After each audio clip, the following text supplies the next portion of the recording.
I've started the recording ना।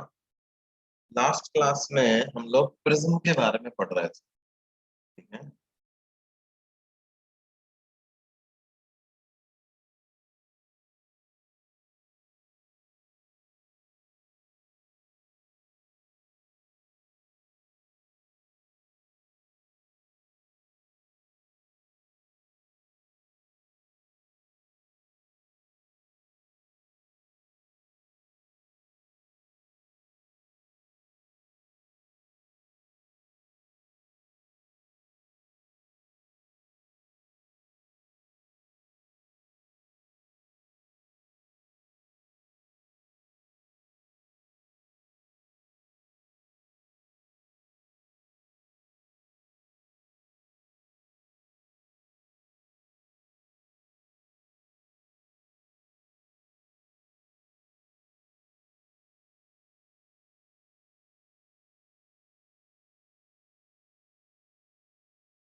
देखो बेटे, हमने जो इम्पोर्टेंट फॉर्मूले प्रिज्म के रिगार्डिंग पढ़े थे वो क्या क्या थे।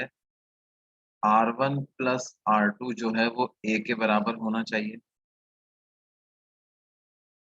डेविएशन जो है वो I plus E minus A के बराबर होता है, राइट।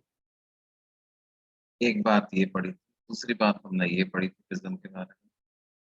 उसके बाद हमने मिनिमम डेविएशन के बारे में बात किया था। For minimum deviation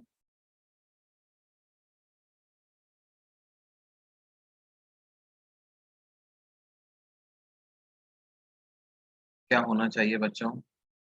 angle of incidence बराबर होना चाहिए एंगल ऑफ इमर्जेंस के। R1 इक्वल टू R2, ये दोनों बराबर होने चाहिए किसके? A/2 के। डेल्टा मिनिमम को हम 2I माइनस A ऐसा लिख सकते हैं।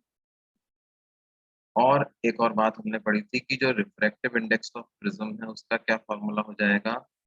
Sign of A plus delta minimum by 2 divided by sine of A by. ये हमने मिनिमम डेविएशन के रिगार्डिंग ये सारी बातें हमने पढ़ी थी।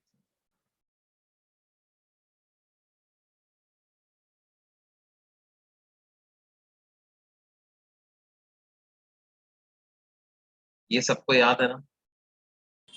हाँ सर। हाँ सर। हाँ sir.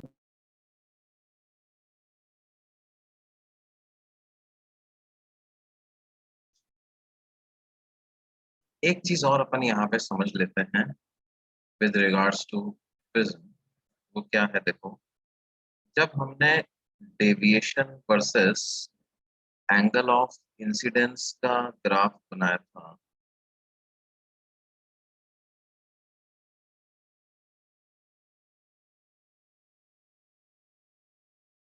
Deviation versus angle of incidence का जब हमने ग्राफ बनाया था तो वो ग्राफ कुछ ऐसा है,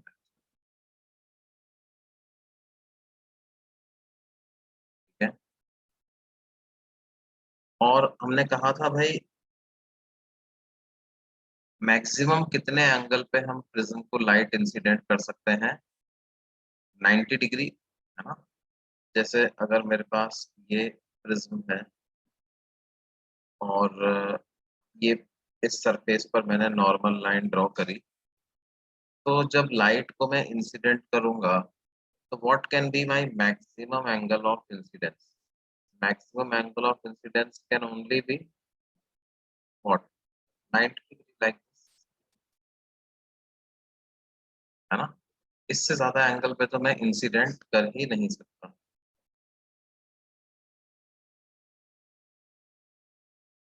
तो वो ये वाला पॉइंट को करस्पॉन्ड करता है। अच्छा, हमें ये पता है 90 डिग्री पर जब मैं लाइट रे को इंसिडेंट करूंगा तो ये रे जब प्रिज्म के अंदर एंटर करेगी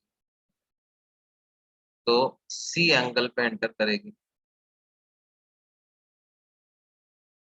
डेंसर मीडियम से सी एंगल पे आती है तो रेयरर मीडियम में 90 डिग्री पे चली जाती है। अभी रेयरर मीडियम से 90 डिग्री पर आई है तो डेंसर मीडियम को सी पे एंटर करेगी। अब डेंसर मीडियम को जब ये सी पे एंटर करेगी, हम यहाँ से परपेंडिकुलर ड्रॉ कर दें इस पर, तो ये किसी एंगल पर बाहर निकलेगी ऐसे, है ना। इतना ज्यादा नहीं होगा, थोड़ा कम ही होगा, किसी कम एंगल पर ऐसे बाहर, राइट। R1 C के बराबर हो गया। हम क्या लिख सकते हैं, for I equal to 90 degree, for I equal to 90 degree, R1 becomes equal to C. This implies R2 becomes equal to A minus C, है ना, क्योंकि R1 प्लस R2 A होता है। तो उससे अपन एंगल ऑफ इमर्जेंस की value पता लगा सकते हैं। Apply Snell's law to obtain angle of emergence.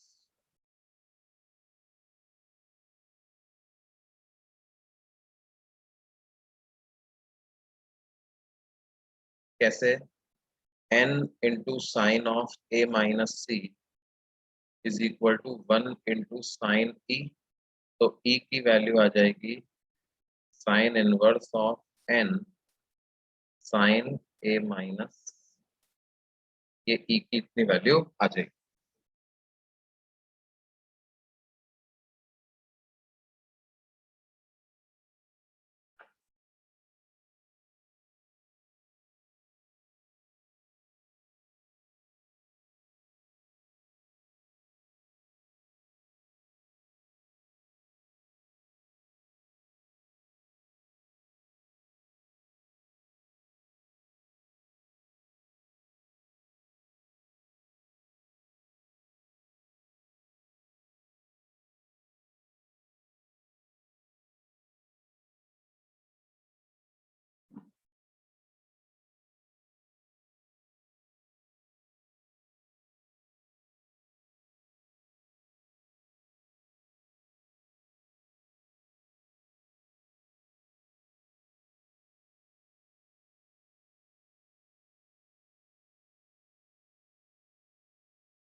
अब देखो बच्चों, इसमें क्या है, आपको आई पता चल गया, ई पता चल गया, है ना। तो डेविएशन पता लगा सकते हैं कि जब मैं एंगल ऑफ इंसिडेंस 90 डिग्री रखूंगा तब मेरा एंगल ऑफ डेविएशन कितना आएगा, वो मैं पता लगा सकता हूँ। That will be like your maximum deviation, है ना। तो डेविएशन कितना आ जाएगा, डेविएशन को हम लिख सकते हैं आई plus E minus A.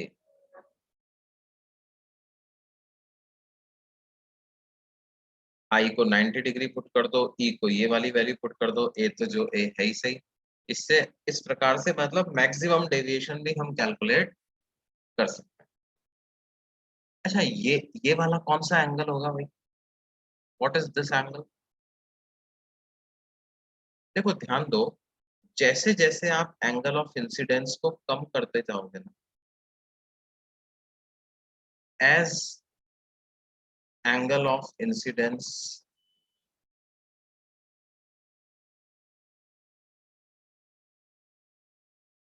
I on prism decreases,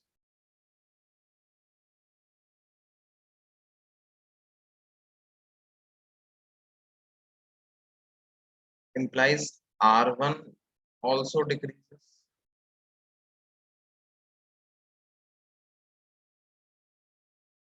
और अगर R1 डिक्रीज होगा इसका मतलब R2 will increase.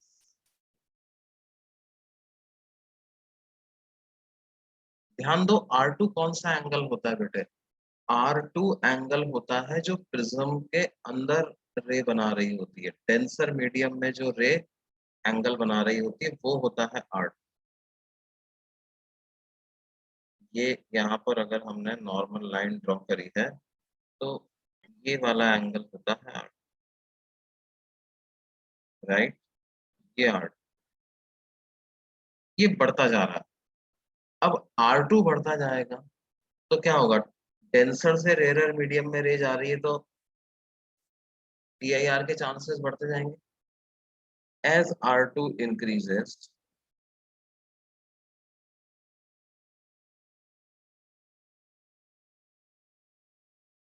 chances of PIR increase।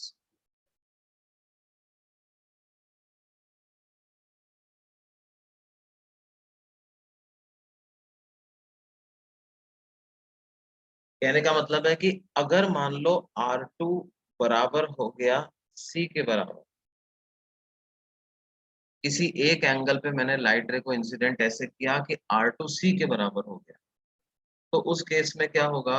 रे जो है वो सरफेस के पैरेलल इस प्रकार से बाहर निकल पाएगी, राइट? अगर R2C है तो इसका मतलब R1 कितना हो गया बेटे? A minus C। R2 become C, इसका मतलब R1 बराबर हो गया किसके? A माइनस C के। तो उस केस में वो जो एंगल ऑफ इंसिडेंस रहा होगा वो कैलकुलेट कर सकते हैं अपन। कैसे कैलकुलेट करेंगे? n into sine I, sorry 1 into sine आई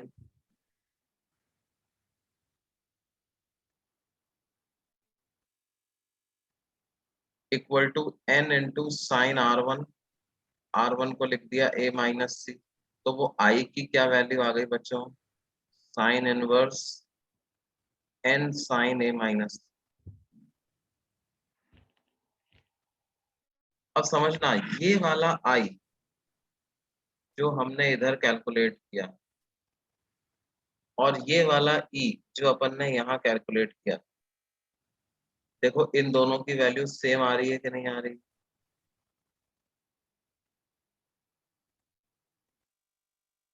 देखो भाई इन दोनों की वैल्यू सेम आ रही है क्या?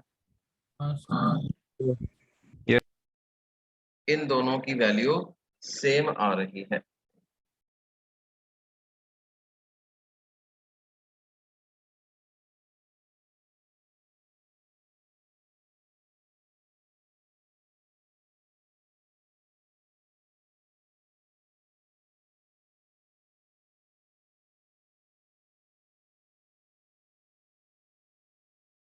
अब भाई क्योंकि इन दोनों की वैल्यू सेम आ रही है, ये एग्जैक्टली देखो ये वाला जो डायग्राम है जो मैंने लेफ्ट में ड्रॉ किया है, this diagram and this diagram, क्या ये एक दूसरे के बिल्कुल अपोजिट टाइप के डायग्राम है ना? यहाँ पर हमने 90 डिग्री पर इंसिडेंस किया था, आई 90 डिग्री था और सी एंगल पे एंटर किया और फिर ई एंगल पे इस एंगल पे बाहर निकला। यहाँ पर उल्टा है, हमने इस वाले एंगल पे इंसिडेंस किया और बाहर कितने एंगल पे निकल रहा है? 90 डिग्री एंगल पे निकल रहा है। यहाँ पे R2C था, वहां पर R1C, यहाँ पर R1A माइनस सी था, वहां पर R2A माइनस सी था, तो ये दोनों एक दूसरे के रिवर्स हैं। तो एंगल ऑफ इंसिडेंस को 90 डिग्री में रखूंगा, उस समय पर जो मेरा एंगल ऑफ इमरजेंस आएगा ना, उतने एंगल पे अगर आप इसको इंसिडेंट कर दो तो यहाँ पर एंगल ऑफ इमरजेंस 90 डिग्री आ जाए। ठीक है, इसका मतलब ये जो एंगल ऑफ इंसिडेंस है ना, ये ऐसा एंगल है जिसके के लिए लाइट रे 90 डिग्री पर इमर्ज हो रही। ठीक है, अच्छा अब मान लो एंगल ऑफ इंसिडेंस हमने इससे भी कम कर दिया, एंगल ऑफ इंसिडेंस मैंने क्या किया, यहाँ पर जो था उससे भी कम कर दिया, तो क्या होगा, R1 की value total internal B reflection. Minus C से भी कम हो जाएगी, तो R2 की वैल्यू C से भी बड़ी हो जाएगी, फिर टोटल इंटरनल रिफ्लेक्शन होना चालू हो जाएगा। समझ में आती है बात बच्चों? हाँ सर। यस। हाँ सर। उसके बाद टोटल इंटरनल रिफ्लेक्शन चालू हो जाएगा। तो ये यहाँ पर जो एंगल ऑफ इंसिडेंस आ रहा है उससे कम एंगल पर तो क्या होगा, रे जो है, ये जो प्रिज्म का एसी फेस है ना, इससे बाहर ही नहीं निकल पाएगी। यहाँ अगर कोई ऑब्जर्वर बैठा है तो उसको तो लगेगा कि अरे रे गायब हो चुकी। ठीक है, तो हम ऐसा लिख सकते हैं कि for a prism having cross section ABC,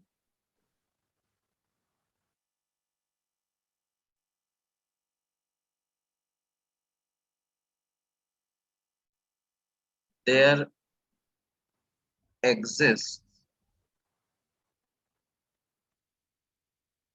an angle of incidence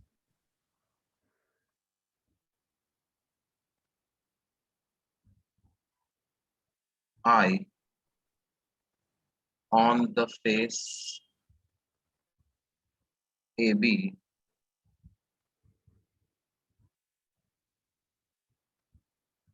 for which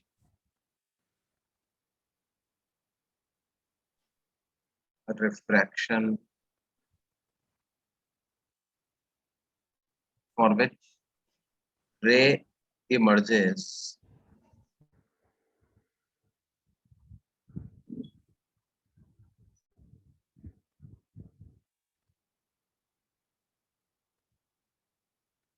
at 90 degree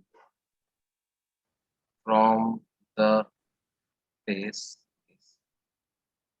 for which ray emerges at 90 degree from the face AC.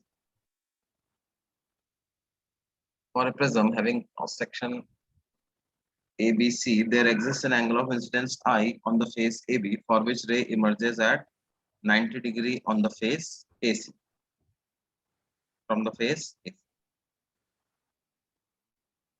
Now this is the minimum angle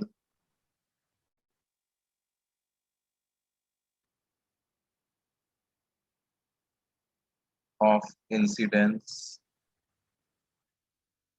on AB for ray to emerge out from AC.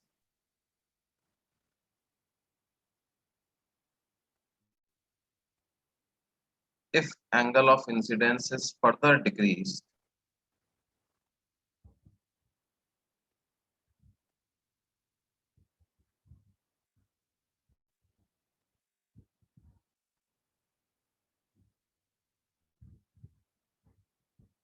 then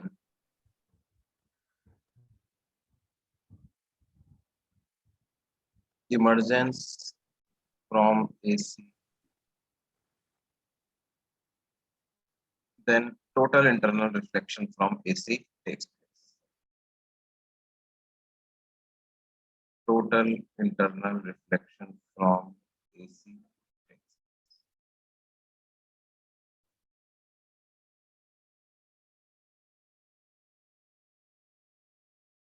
ये बात समझ में आती है भाई बच्चों सबको? हाँ सर। यस।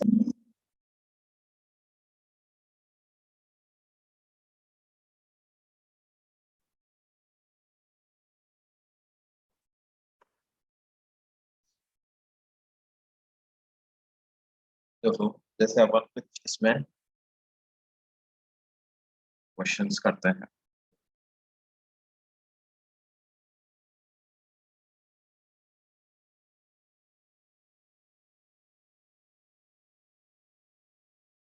मान लो हमें दिया हुआ है कि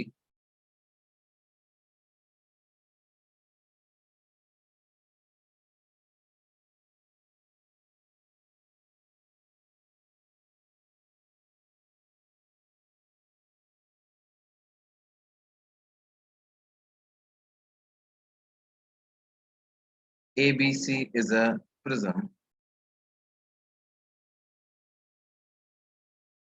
A prism has a cross section ABC, which is an equilateral triangle.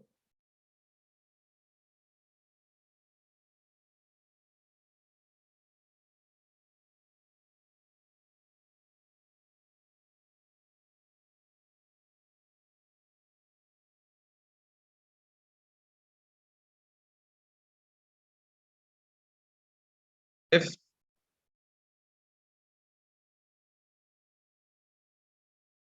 refractive index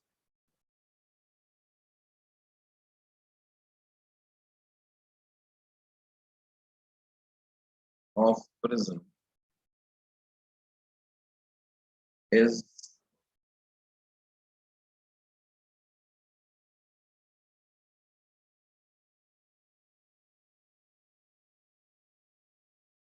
या ऐसे लिखना है if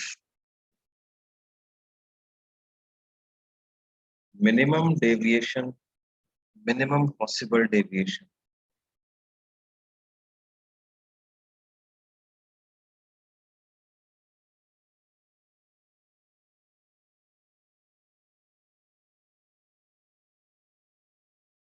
from prism is 30 degrees, then find the refractive index of prism. Also find the angle of incidence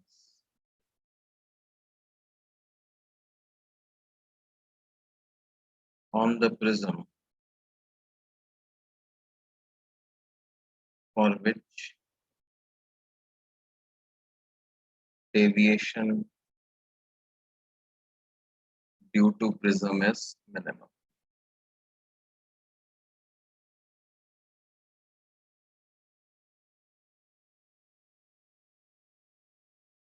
For which deviation due to prism is minimum.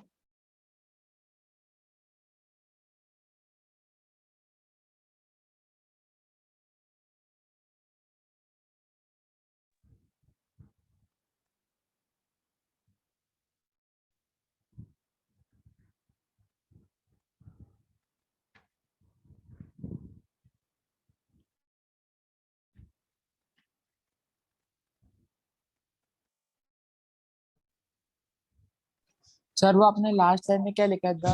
Then find the dash of the prism. हाँ हाँ बेटे क्या बोल रहे हैं? Sir वो left side में जो लास्ट लाइन है उसमें आपने find the dash of the prism लिखा है, वो क्या है?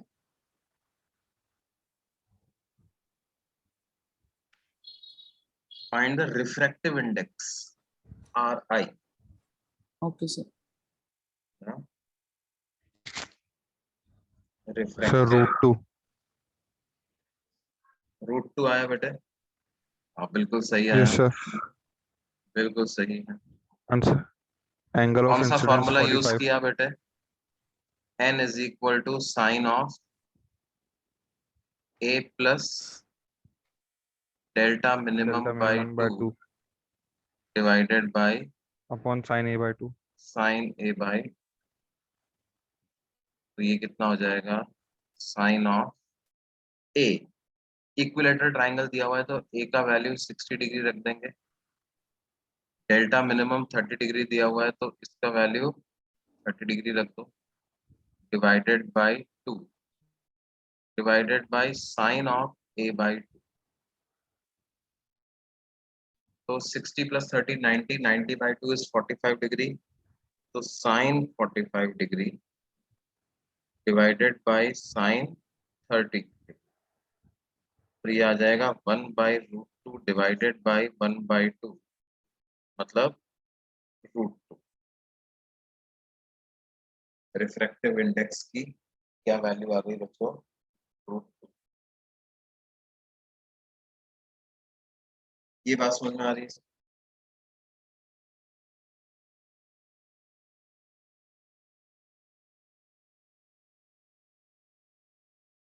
Yes, sir. अब अगर ये रिफ्रैक्टिव इंडेक्स √2 आ गया,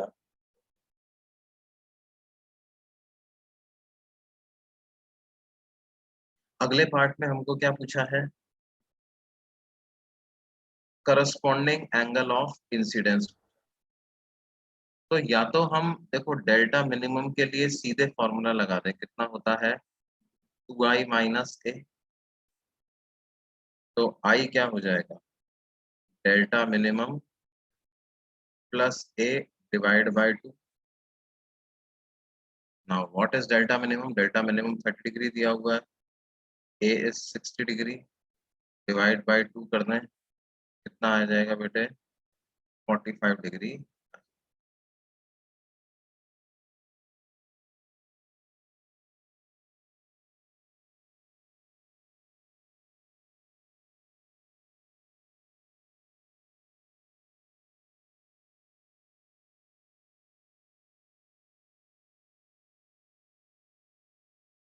अच्छा, इसी क्वेश्चन में हमसे पूछा जाए, in the previous question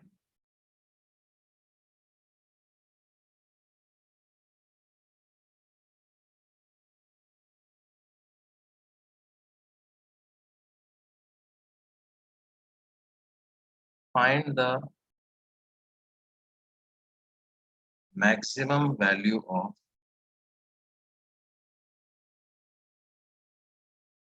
angle of deviation.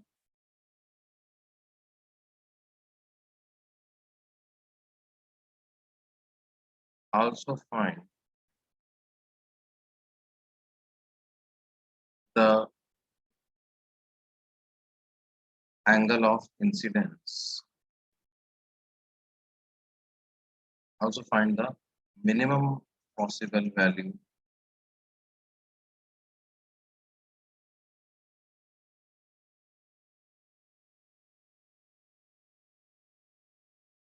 angle of incidence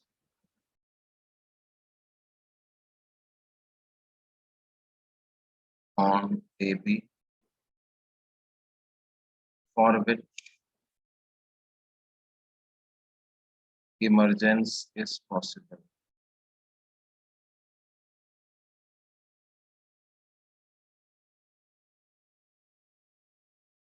from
हाँ बच्चों, क्या आंसर आया?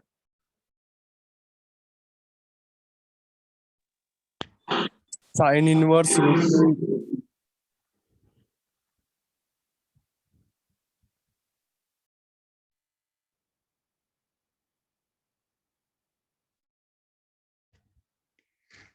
So sin inverse √3 minus 1/2 आया वैल्यू. ओके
देखो भाई, इसमें क्या करेंगे, मैक्सिमम डेविएशन निकालने के लिए हम एंगल ऑफ इंसिडेंस को 90 डिग्री मान सकते हैं,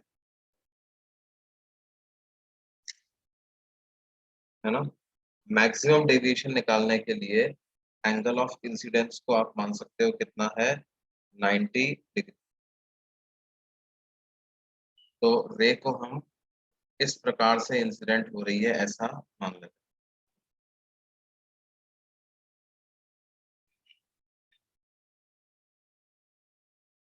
राइट। ये हमारे पास incident ray,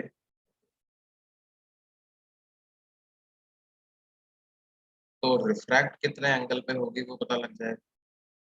1 into sine 90 is equal to √2 into sine R1, यानी कि साइन R1 आ गया कितना, 1/√2। तो R1 कितना आ गया बेटे, 45, ठीक है। ये ऐसे 45 डिग्री पर यहाँ से,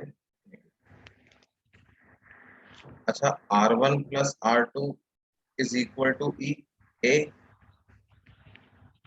तो R2 की वैल्यू 15 डिग्री आ जाएगी ना, 60 डिग्री माइनस 45, तो R2 आ जाएगा 15 डिग्री। तो R2 अगर 15 डिग्री आ जाता है तो E की वैल्यू कैसे निकाल सकते हो, वो स्नेल्स लॉ लगा के निकाल सकते हैं।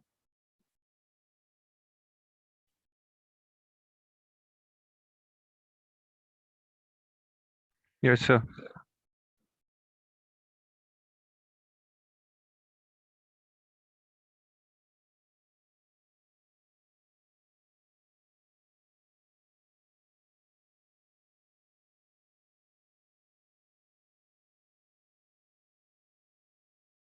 क्या लगेगा भाई स्नेल्स लॉ में, √2 इंटू साइन 15 डिग्री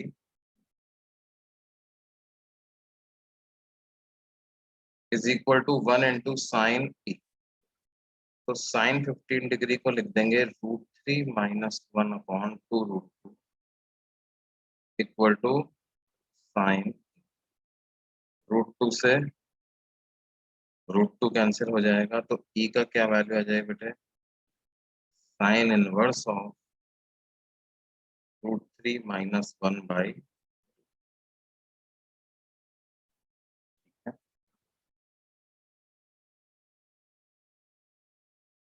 मान लो हमें क्वेश्चन में ये डेटा दिया हुआ है, क्या डेटा दिया हुआ है, सर हाँ बेटे बोलो बोलो। सर इसमें आपने वो मैक्सिमम एंगल यही होगा, मतलब आपने कैसे फाइंड किया, मतलब वो देखो आपने जो देखो देखो देखो इंसिडेंस वाला ग्राफ में 90 है। देखो, ग्राफ में देखो, ये ग्राफ में हमने कहा था मैक्सिमम डेविएशन कब हो रहा है, आई इक्वल टू 90 डिग्री पे हो रहा है।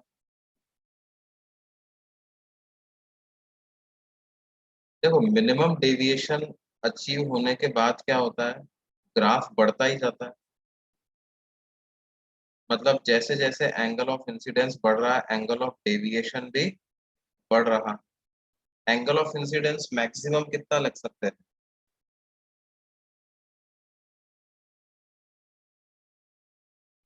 90. 90 तो रख सकते हैं, तो एंगल ऑफ डेविएशन 90 पे मैक्सिमम होगा। Okay sir.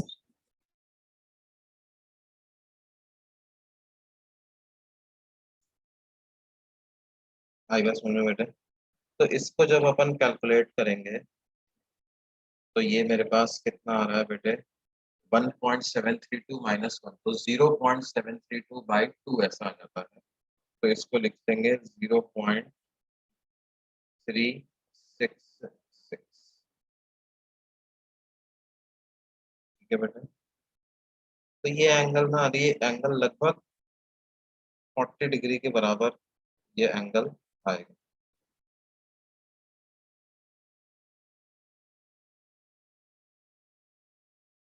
नहीं 40 डिग्री नहीं है, सॉरी 40 डिग्री। ये एंगल कितना आएगा,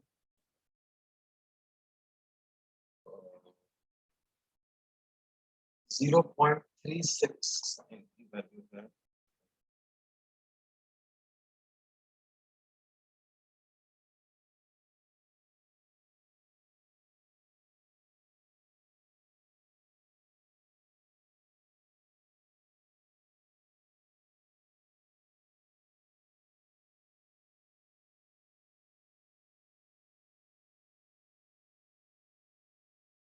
मान लो हमें दिया हुआ है कि क्वेश्चन में दिया हुआ है साइन इनवर्स ऑफ 0.36 की वैल्यू जो है वो बराबर है 21.5।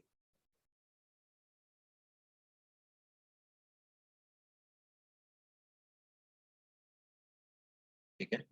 तो इस डेटा को यूज करके हम बोल सकते हैं एंगल ऑफ इमर्जेंस कितना आ रहा है, 21.5 डिग्री। एंगल ऑफ इंसिडेंस पता है 90 डिग्री है ना, angle of incidence 90 degree, angle of emergence पता है, तो डेल्टा की वैल्यू पता लगा सकते हैं। वो आ जाएगा आई प्लस ई माइनस ए। तो 90 डिग्री प्लस 21.5 डिग्री माइनस ए 60 डिग्री। 90 माइनस 60 कितना हुआ, 30। 30 प्लस 21.5 यानी 51.5 डिग्री का मैक्सिमम डेविएशन इस प्रिज्म से आएगा। अच्छा, यहीं से हमारे पास इस सेकंड पार्ट का आंसर भी मिल जाएगा।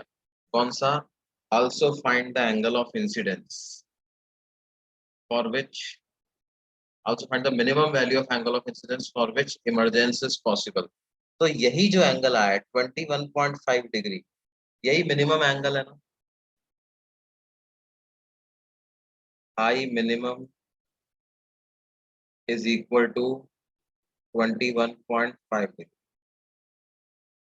बोलो है या नहीं। Yes, sir. Yes, sir. इसी डायग्राम को रिवर्स करके देखना है हमको। जिस एंगल पे रे इमर्ज हुई है उसी पे इंसिडेंट करेंगे तो रे 90 डिग्री पे इमर्ज होने लग जाएगी। उससे कम एंगल पे इंसिडेंस करेंगे तो क्या होगा, R1 कम हो जाएगा, R2 और बढ़ जाएगा, तो फिर इमरजेंस पॉसिबल ही नहीं हो पाएगा।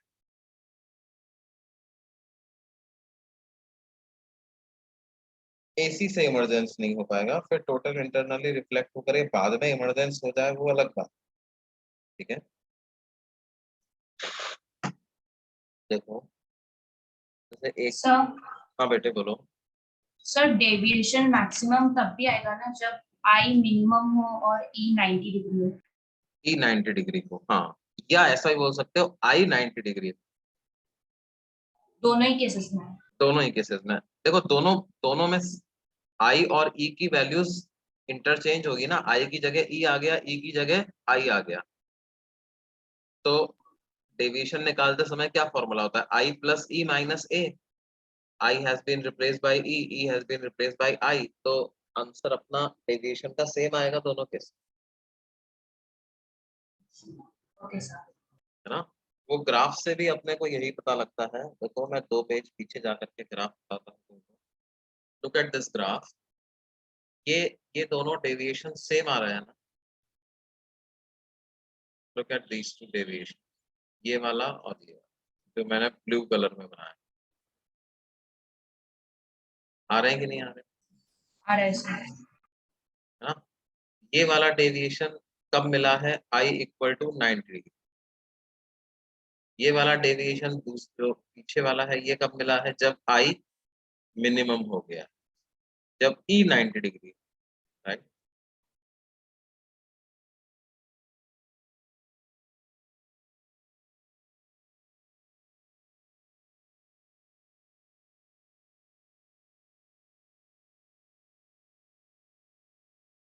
ओके देखो,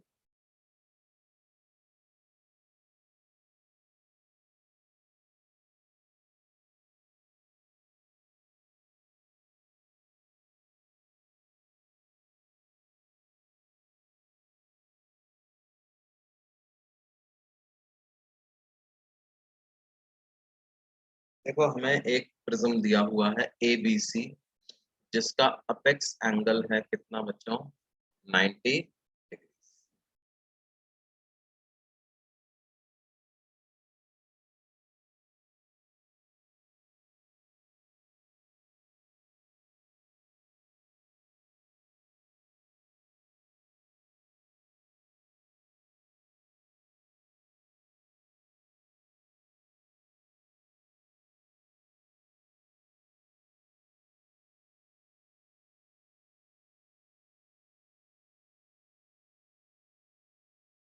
ABC is a prism, apex angle is 90 degrees. B vertex पर जो एंगल बन रहा है वो 60 डिग्री है। C पर जो एंगल बन रहा है वो 30 डिग्री, ठीक है।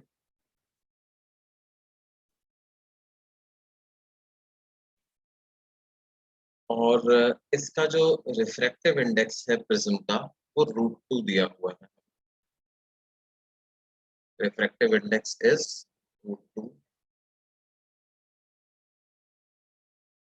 हमने क्या किया, एक लाइट रे को इंसिडेंट किया बेटे इस पर ऑन इंटरफेस AB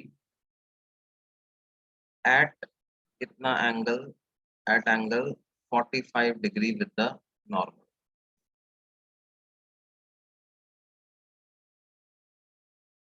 ठीक है। तो हमें पता लगाना है, पहला क्वेश्चन क्या है, विल द रे shown in figure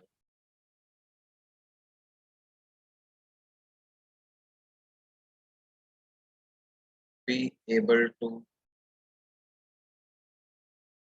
emerge out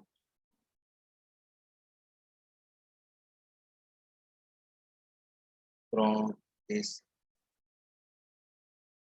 दूसरा पता करना है, find the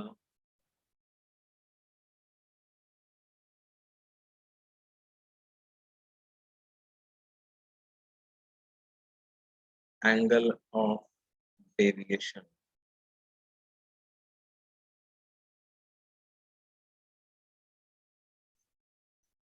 for the ray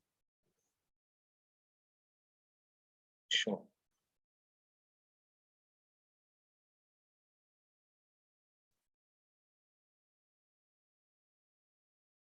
When it emerges out of the prism।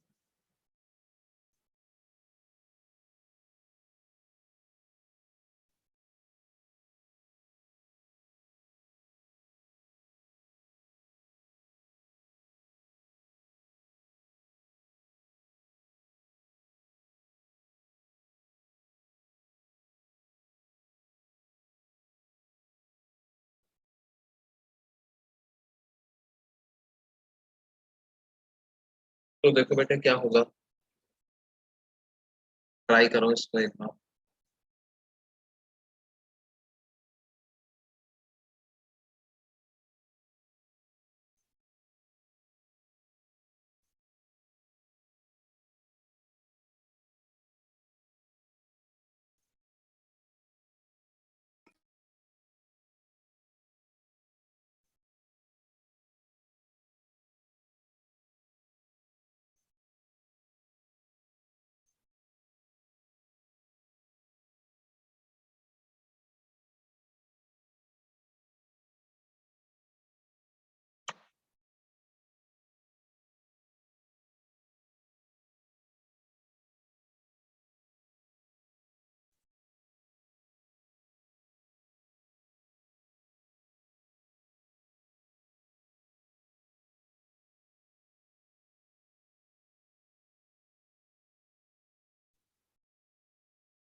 Sir first का नो, सेकंड 30 डिग्री।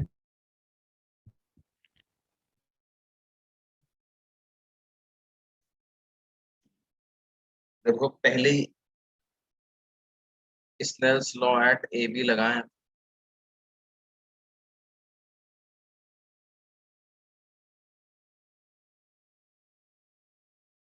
तो क्या मिलेगा, 1 × sin 45 is equal to √2 × sin R1। That means 1/√2 is equal to √2 × sin R1, यानी sin R1 की क्या value आ गई, 1/2, मतलब R1 कितना आ गया, 30 डिग्री। तो R1 की वैल्यू जो है वो हम इधर एक अलग डायग्राम में बता देंगे कैसा है।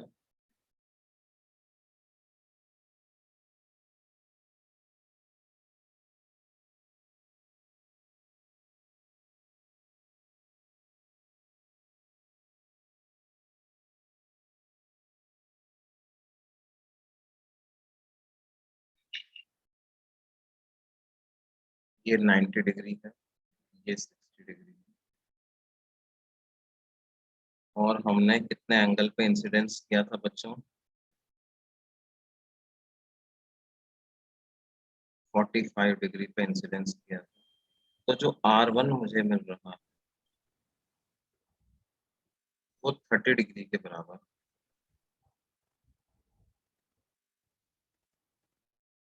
तो R2 कितना मिल जाएगा बच्चों, 60।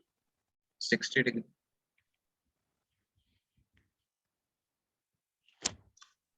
अब देखो तुम क्रिटिकल एंगल की वैल्यू निकालो, रिफ्रैक्टिव इंडेक्स √2 दिया हुआ है, तो क्रिटिकल एंगल की अगर मैं वैल्यू निकालूंगा तो वो साइन इनवर्स 1/√2 के हिसाब से 45 डिग्री आ जाएगा कि नहीं आ जाएगा। यस लेकिन सर। ये जो R2 की वैल्यू आई है ये तो 45 डिग्री यानी क्रिटिकल एंगल से बड़ी आ गई, क्रिटिकल एंगल से बड़ी आ गई है। इसका मतलब क्या हो जाएगा, total internal reflection from AC हो जाएगा, रे AC से बाहर ही नहीं निकल पाएगी। अब बाहर नहीं निकल पाएगी तो कोई बात नहीं, रिफ्रैक्शन नहीं होगा, रिफ्लेक्शन हो जाएगा, कंप्लीट रिफ्लेक्शन हो जाएगा। तो रे इस तरह से चल करके AC पर इंसिडेंट होगी, ये एंगल भी कितना आ जाएगा बच्चों, 60 डिग्री। ठीक है, तो अगर अपन AC पे डायग्राम देखें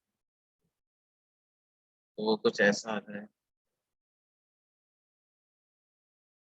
ये है 30 डिग्री,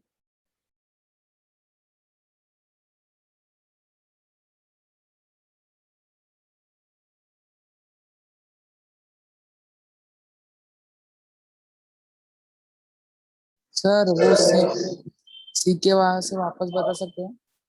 हाँ देखो क्या होगा, C 45 डिग्री है, लेकिन इधर जो एंगल बन रहा है ये 60 डिग्री है, तो ये 60 डिग्री तो 45 डिग्री से बड़ा है ना बेटे।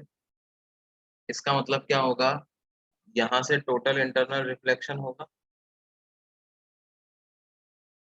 हाँ सर। है ना। ये AC वाला इंटरफेस में, अब 60 डिग्री, अब रिफ्लेक्शन हो रहा है तो लॉ ऑफ रिफ्लेक्शन तो फॉलो होगा ना। 60 डिग्री पे लाइट रे आई थी तो 60 डिग्री पे ही वापस जाएगी, ये एंगल 60 डिग्री में जाएगा। ठीक है, और ये लाइट रे किस पे आकर के गिर गई, BC पे आकर के गिर गई। अब देखो ये पूरा एंगल 90 डिग्री था, तो इधर ये जो छोटा एंगल बचेगा क्या ये भी 30 डिग्री बचे। Yes sir. अब ये 30 डिग्री है, ये 30 डिग्री, इसका मतलब ये पूरा एंगल कितना बन गया बच्चों,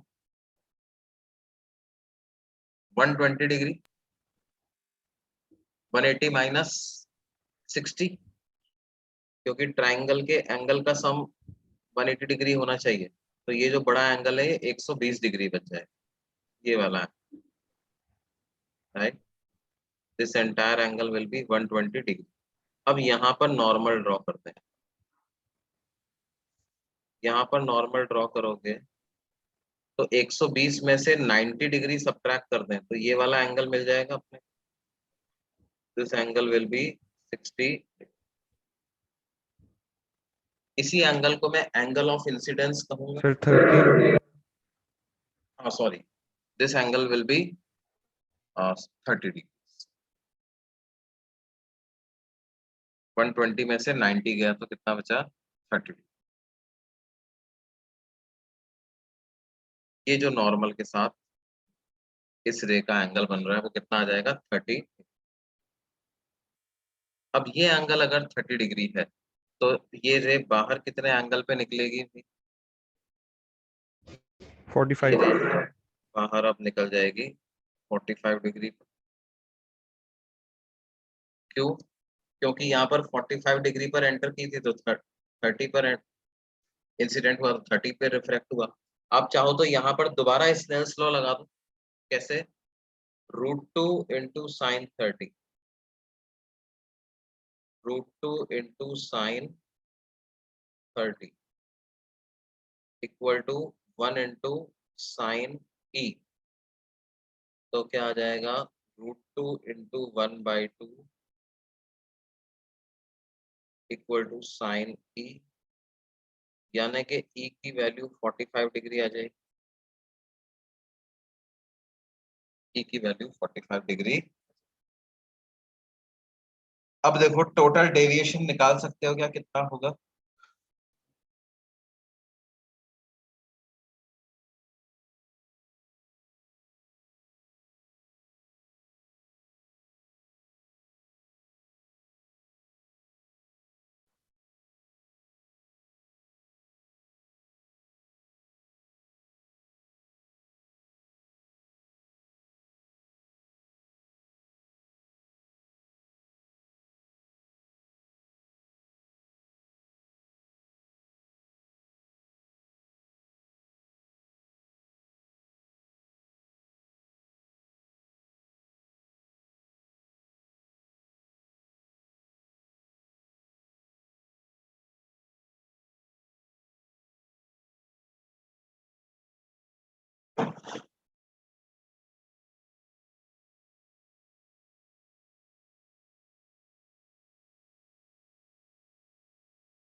देखो टोटल एंगल ऑफ डेविएशन अगर हमें निकालना है तो पहले AB से कितना डेविएशन हुआ वो देखते हैं। डेविएशन फ्रॉम AB ये हुआ 15 डिग्री। किस डायरेक्शन में? Clockwise direction. Deviation from AC ये कितना हुआ बेटे?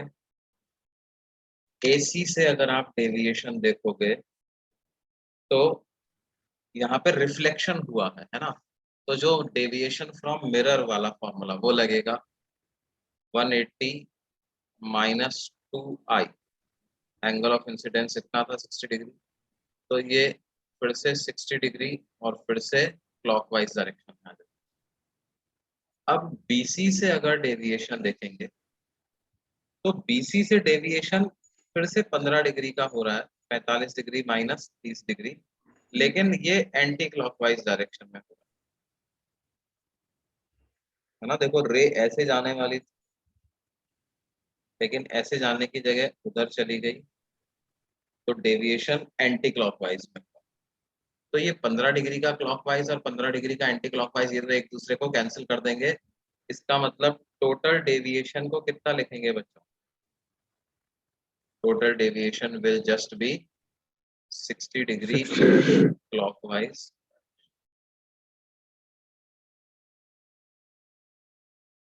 ये बात समझ में आती है भाई? हाँ सर। अब देखो प्रिज्म का एक केस और होता है, कौन सा?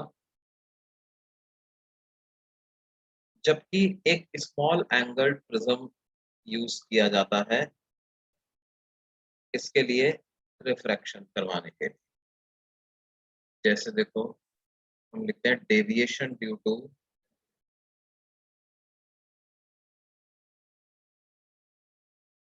Small angled prism.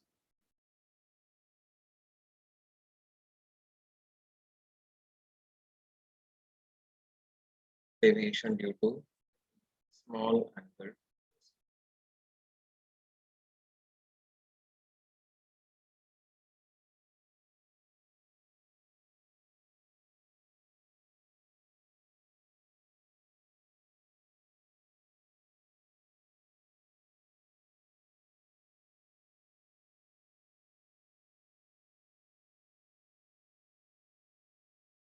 एक प्रिज्म है जिसका अपेक्स एंगल बहुत छोटा है।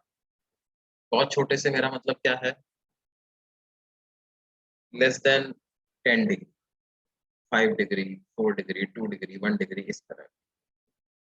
और इस पर हमने लाइट रे इंसिडेंट करी।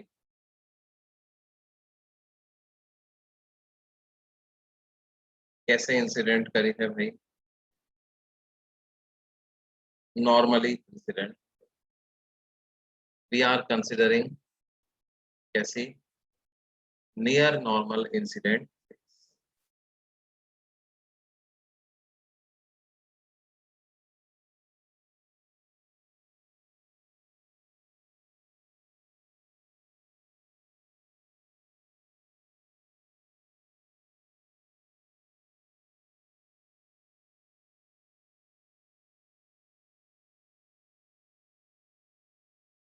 मतलब angle of incidence is also very small.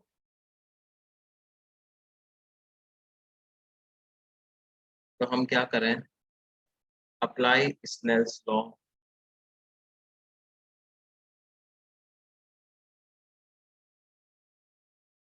For first refraction. पहले रिफ्रैक्शन के लिए हम लोग स्नेल्स लॉ अप्लाई करते हैं। तो क्या बनेगा? 1 इंटू साइन आई, है ना? या मान लेते हैं कि सराउंडिंग्स में रिफ्रैक्टिव इंडेक्स NS है और प्रिज्म का refractive index NP। NS stands for refractive index of the surroundings. तो यहाँ पर क्या लिख देंगे? NS refractive index of surroundings into sin I is equal to refractive index of prism into sin R1। अब देखो since I is small,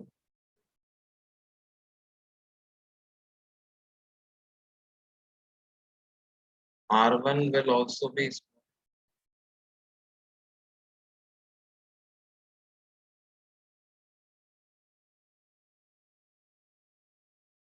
That means sin I को approximately I लिख सकते हैं and sin R1 को approximately R1 लिख सकते हैं। तो क्या आ जाएगा? NS into I is equal to NP into R1। या एंगल ऑफ इंसिडेंस की वैल्यू को क्या लिख लूंगा मैं? Refractive index of prism divided by refractive index of surroundings into R1।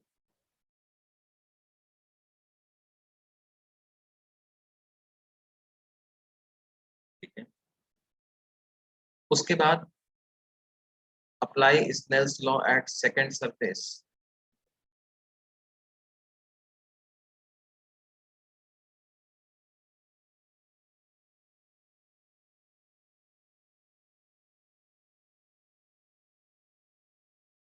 तो क्या मिल जाएगा बच्चों? प्रिज्म का रिफ्रैक्टिव इंडेक्स NP और वहां पे जो रे एंगल बना रही होगी वो बन जाएगा R2। तो NP into sine R2 is equal to NS into sine E। ये ऐसा मिलता है। अच्छा आप देखो, A छोटा है, अपेक्स एंगल छोटा है, R1 छोटा है, तो R2 भी छोटा होगा और E भी छोटा।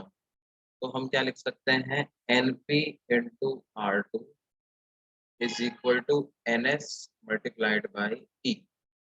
तो यहाँ से एंगल ऑफ इमरजेंस की क्या वैल्यू मिल जाएगी, NP divided by NS multiplied by R। ये एंगल ऑफ इमरजेंस ऐसा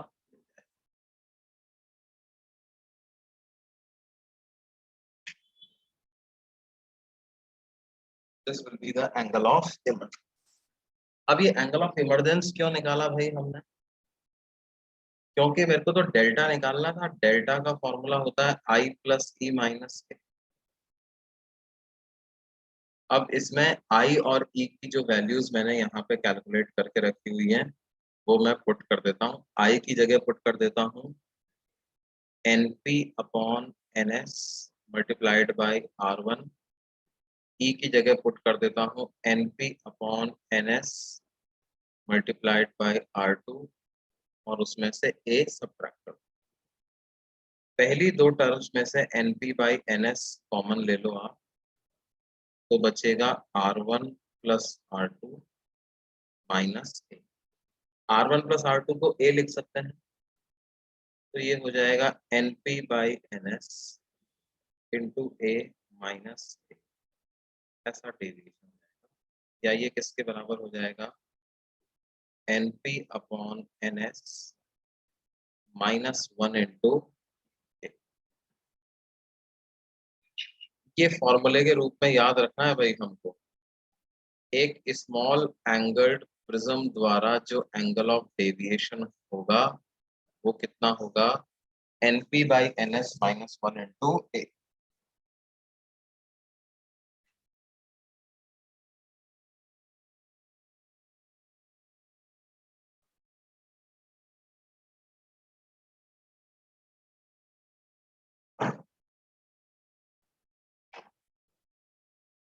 अगर मान लो बाहर एयर है सराउंडिंग्स की जगह, तो डेविएशन कितना हो जाएगा, N of prism minus 1 into A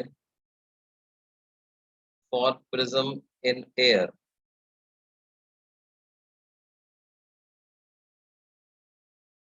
deviation कितना हो जाएगा, N of prism minus 1 into.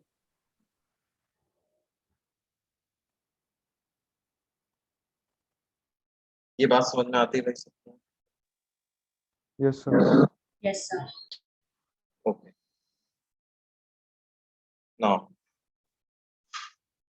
देखो इस पे क्वेश्चन किस तरह के बनते हैं। मान लो हमसे कहा जाए कि ये एक स्मॉल एंगल प्रिज्म है,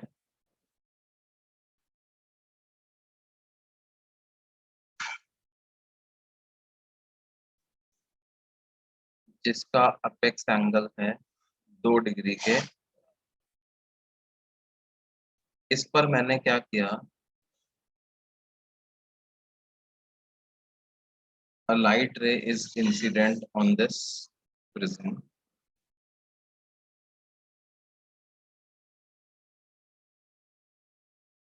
और मिरर जो है वो कैसे रखा हुआ है, प्लेन मिरर इज प्लेस्ड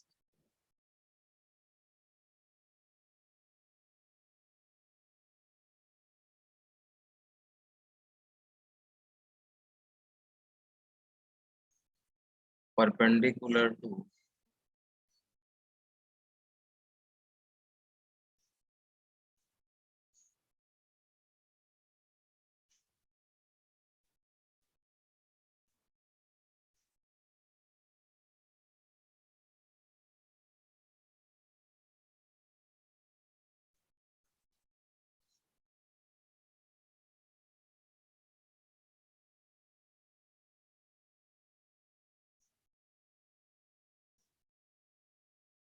ठीक है। प्लेन मिरर जो है वो इस लाइन के कैसे रखा हुआ है, परपेंडिकुलरली रखा हुआ है। रिफ्रैक्टिव इंडेक्स प्रिज्म का हमें दिया हुआ है 3/2, आसपास में एयर है। तो हमें पता लगाना है फाइंड टोटल डेविएशन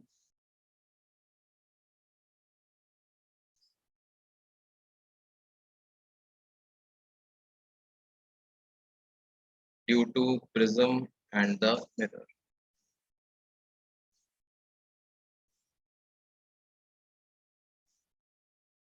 दोनों से मिला करके टोटल डेविएशन कितना होगा ये हमें पता लगाना।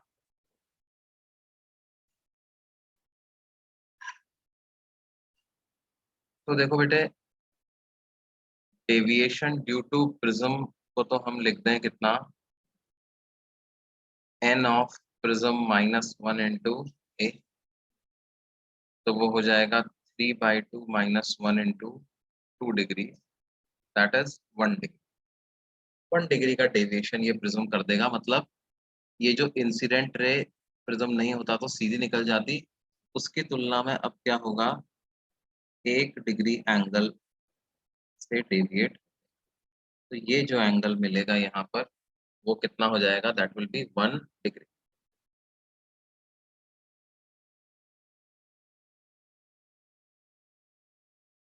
ये रे जो इधर गिरी है ये 1 डिग्री एंगल से बेंड,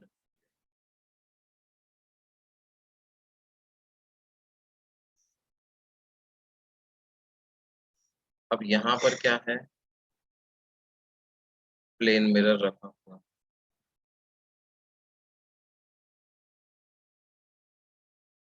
प्लेन मिरर पर कितने एंगल पे रे इंसिडेंट होगी, 1 degree.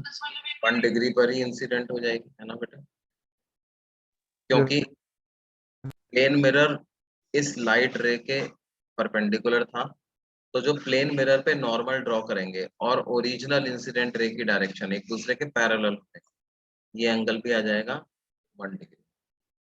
तो इसका मतलब क्या होगा, रे 1 डिग्री पर ही यहाँ से रिफ्लेक्ट भी हो जाएगी। डेविएशन ड्यू टू मिरर अगर पता करें तो क्योंकि वहां पे रिफ्लेक्शन हुआ है तो 180 माइनस 2i का फॉर्मूला यूज होगा, तो that will be 180 minus 2 into 1 degree, मतलब 178 डिग्री का मिरर डेविएशन का हो जाएगा। प्रिज्म ने डेविएशन क्लॉकवाइज डायरेक्शन में किया था, मिरर भी डेविएशन किस डायरेक्शन में करेगा, क्लॉकवाइज डायरेक्शन में ही करेगा, तो टोटल डेविएशन कितना हो जाएगा बेटे, 1 डिग्री प्लस 178 डिग्री, यानी 179 डिग्री का total deviation.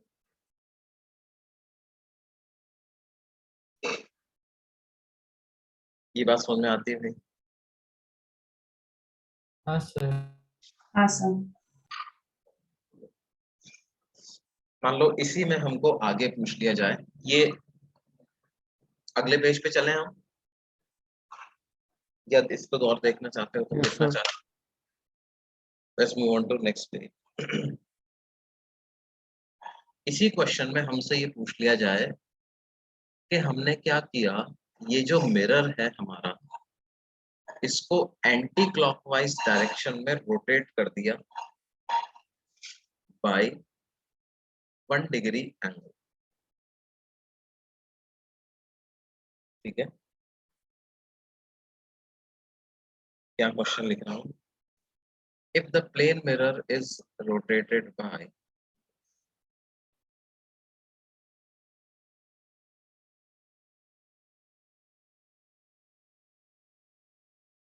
Sir new question है या उसी क्वेश्चन का पार्ट है? इसी क्वेश्चन का पार्ट है, is rotated by 1 degree in anti-clockwise direction.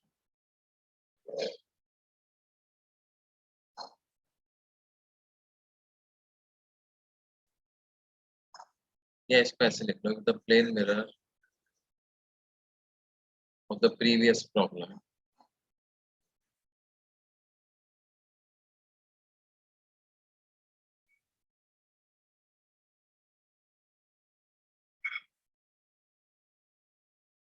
is rotated by 1 degree in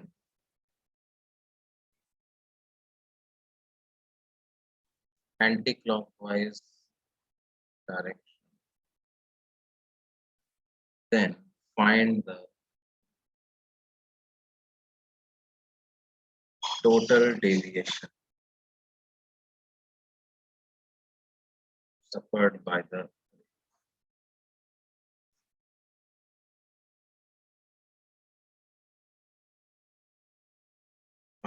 total deviation suffered by the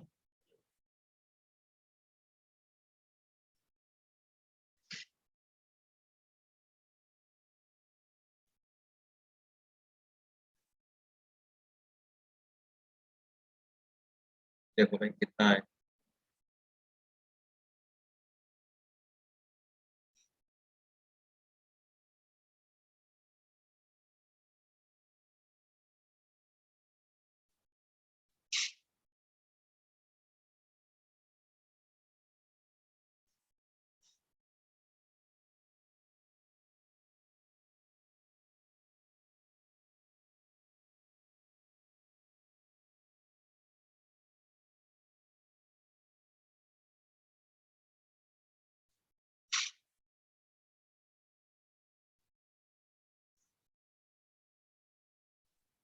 one seventy eight 100 $178. 178 नहीं Yes, sir. नहीं नहीं नहीं So 177. 177 yes 177 is correct.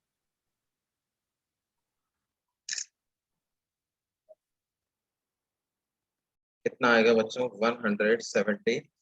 देखो हमने एक कंसेप्ट पढ़ा था कि अगर मिरर को हम किसी डायरेक्शन में रोटेट करते हैं तो जो रिफ्लेक्टेड रे होती है वो ट्वाइस एंगल से उसी डायरेक्शन में रोटेट हो जाती है, ठीक है। अब जैसे तुम ऐसे देखो कि ये हमारी इंसिडेंट रे थी ओरिजिनल और इससे डेविएशन हुआ 1 डिग्री का, इससे प्रिज्म से, और फिर उसके बाद ये मिरर से रिफ्लेक्ट हुई तो उसने डेविएशन किया कितना 178 डिग्री का। ये जो डेविएशन किया वो कितना किया 178 डिग्री का डेविएशन मिरर ने किया और 1 डिग्री का डेविएशन प्रिज्म ने किया। ये इस तरह की कुछ स्थिति हमारे सामने, ऐसा ही तो था बच्चों। अब ये बोल रहे हैं कि मैंने मिरर को क्या किया, मिरर इज रोटेटेड बाय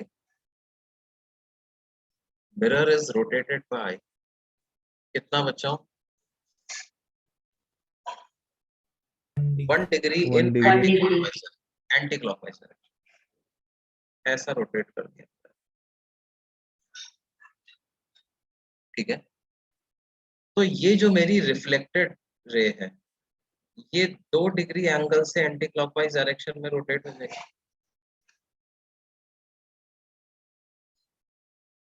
इधर 1 डिग्री रोटेट करेंगे तो ये 2 डिग्री से रोटेट होती है। ये कॉन्सेप्ट पढ़ा है कि नहीं पढ़ा आप? Yes, sir. है ना। तो देखो 17 इसका मतलब अब जो देखो प्रिज्म जितना डेविएशन प्रोड्यूस कर रहा था वो तो उतना ही रहेगा, उसमें कोई चेंज नहीं आया। डेविएशन ड्यू टू प्रिज्म तो अभी भी कितना रहेगा 1 डिग्री, लेकिन डेविएशन ड्यू टू मिरर कितना हो जाएगा अब 178 में से 2 डिग्री कम कर दें अपन तो वो कितना आएगा 176 डिग्री। इसका मतलब अब जो टोटल डेविएशन हो जाएगा वो कितना हो जाएगा 1 डिग्री प्लस 176 डिग्री यानी कितना 177 डिग्री। या आप सिंपली ऐसा भी सोच सकते थे कि भाई पहले टोटल डेविएशन 179 डिग्री हो रहा था, इनिशियल टोटल डेविएशन कितना था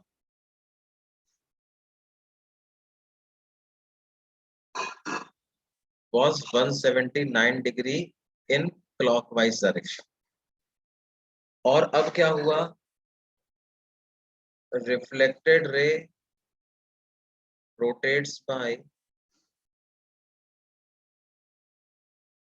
2 degrees in anti-clockwise direction.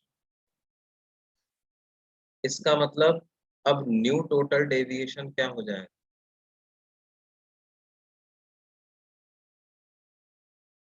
179 minus 2 मतलब कितना? 177 डिग्री। ऐसा भी सोच सकते थे।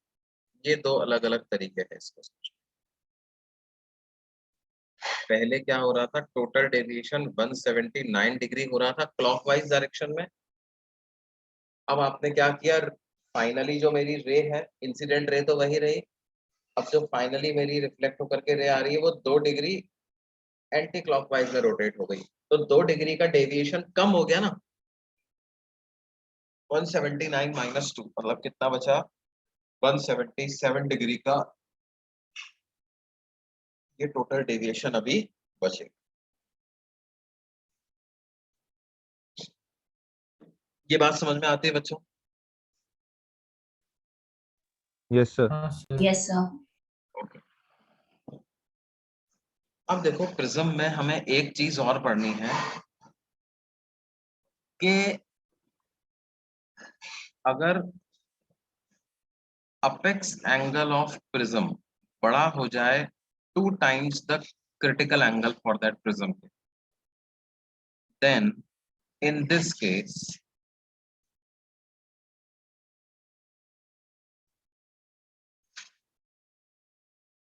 all the rays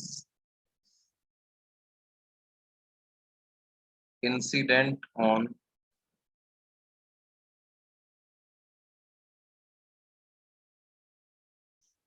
face AB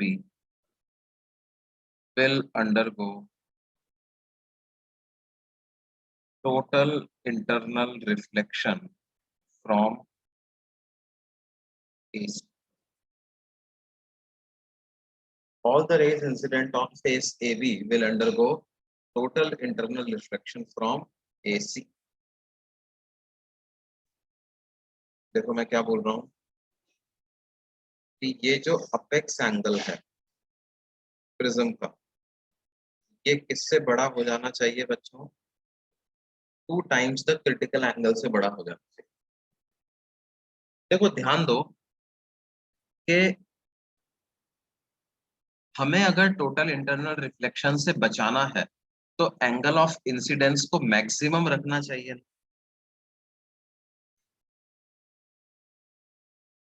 AB पर एंगल ऑफ इंसिडेंस मैक्सिमम रखना चाहिए कि नहीं? Yes, sir.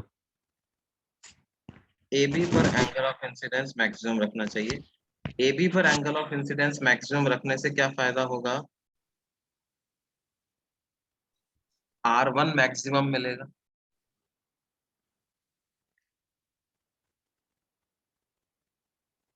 इसको 90 डिग्री रख दूंगा तो R1 की वैल्यू मेरे को कितनी मिलेगी? C के बराबर मिल जाएगी।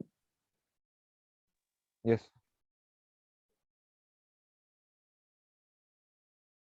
और अगर ये C है, मतलब R1 अगर मैक्सिमम हो गया तो R2 मिनिमम मिलेगा मेरे।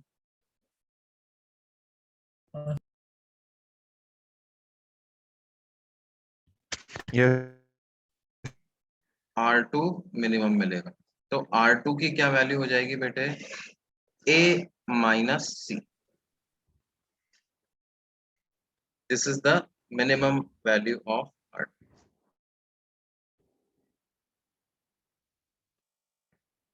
सर ये वापस देखो हमने क्या कहा? हमने कहा यार मैं रे को टोटल इंटरनल रिफ्लेक्शन से बचाना चाहता हूँ, है ना? टोटल इंटरनल रिफ्लेक्शन कहाँ से होगा? AC से ही तो होगा टोटल इंटरनल रिफ्लेक्शन। इसका मतलब AC पर जो एंगल ऑफ इंसिडेंस बनेगा वो कितना बनेगा? R2। उसको मैं कम से कम रखना चाहता हूँ, R2 को कम से कम रखना चाहता हूँ, तो इसका मतलब R1 को ज्यादा से ज्यादा रखूं। R1 को ज्यादा से ज्यादा रखने के लिए ये जो एंगल बन रहा है AB पर, इसको ज्यादा से ज्यादा रखें। तो AB पर ज्यादा से ज्यादा कितना एंगल रख सकते हैं? 90 डिग्री, है ना? हाँ सर। और अगर ए बी पर एंगल ऑफ इंसिडेंस 90 डिग्री रखा तो क्रिटिकल एंगल मिलेगा, R1 की वैल्यू कितनी मिल जाएगी, R1 की वैल्यू क्रिटिकल एंगल के बराबर मिल जाएगी। और R1 अगर क्रिटिकल एंगल हो गया तो R2 कितना होता है बेटे, R2 बराबर होता है A माइनस R1 के, तो R1 को C रख दिया तो R2 की वैल्यू क्या हो गई, A माइनस C। ध्यान दो, हमने I को मैक्सिमम कर दिया, इसका मतलब R1 भी मैक्सिमम हो गया, इसका मतलब R2 मिनिमम हो गया। इसीलिए मैंने क्या किया यहाँ पर, minimum possible value of R2 A minus C। ये बात समझ में आती है बेटे? हाँ सर। अब ध्यान दो कि अगर apex angle 2 times critical angle से बड़ा हो गया, अपेक्स एंगल किससे बड़ा हो गया, 2 टाइम्स क्रिटिकल एंगल से, तो ये जो वैल्यू है ये अपने आप C से बड़ी हो जाएगी कि नहीं हो जाएगी? Yes, sir. If A is greater than 2C, then the minimum possible value of R2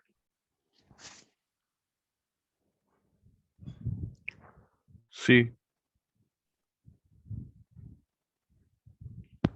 will also be greater than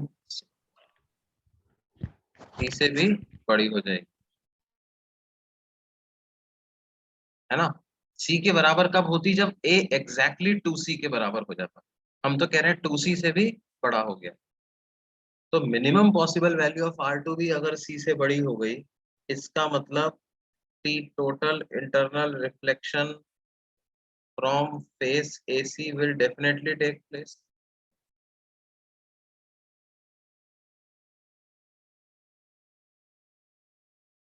ठीक है। अच्छा, अगर मान लो अब मैं एंगल ऑफ इंसिडेंस को 90 डिग्री नहीं रखता, 90 डिग्री से कम रखता, तो 90 डिग्री से कम अगर मैं रखूंगा तो R1 की वैल्यू C से कम हो जाएगी, और R1 अगर C से कम हो गया तो R2 तो और बड़ा हो जाएगा कि नहीं बड़ा हो जाएगा, R2 तो Yes, sir. और बड़ा हो जाएगा। इसका मतलब सिर्फ इस रे का ही नहीं, अगर इस रे का भी टोटल इंटरनल रिफ्लेक्शन हो रहा है तब तो बाकी सबका TIR होगा ही होगा, है ना। तो ये कंडीशन हमें याद रखनी है। अगर हमारे पास प्रिज्म कुछ ऐसा है जिसका apex angle twice of critical angle से भी बड़ा है, तो उस प्रिज्म पर ए बी फेस पर सारी इंसिडेंट रेज AC से टोटल इंटरनली रिफ्लेक्ट हो ही जाएंगे।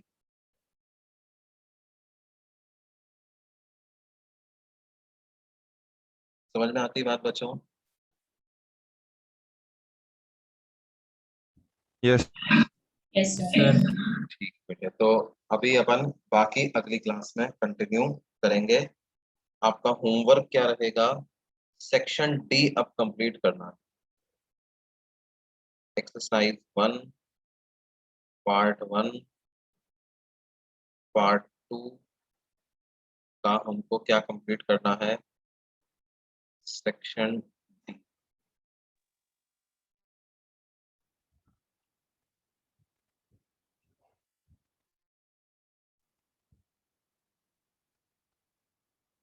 ठीक है बेटे, अगली क्लास में मिलते हैं। सर PDF भेज रहे हैं ना? हाँ, PDF मैं आपको यहीं पे भेज दूं क्या? हाँ सर। हाँ सर। ठीक है ठीक है ठीक है, मैं भेज रहा हूँ, जस्ट होल्ड ऑन।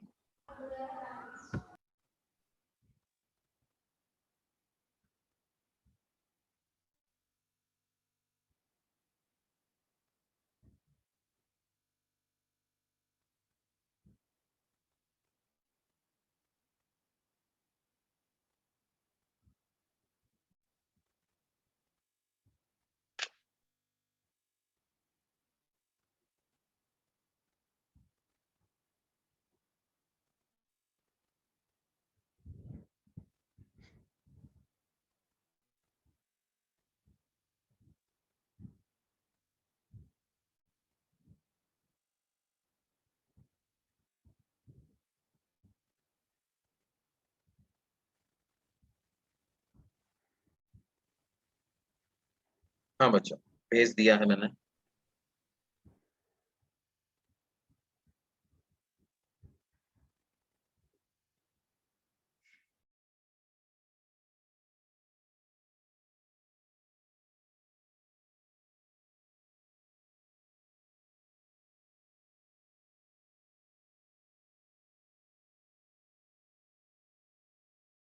ठीक है, मिल गया सबको? सर एक हाँ मिनट सर। ओके हाँ सर। ओके, सर, एक मिनट रुकिए ना। ठीक है, then see you in the next lecture.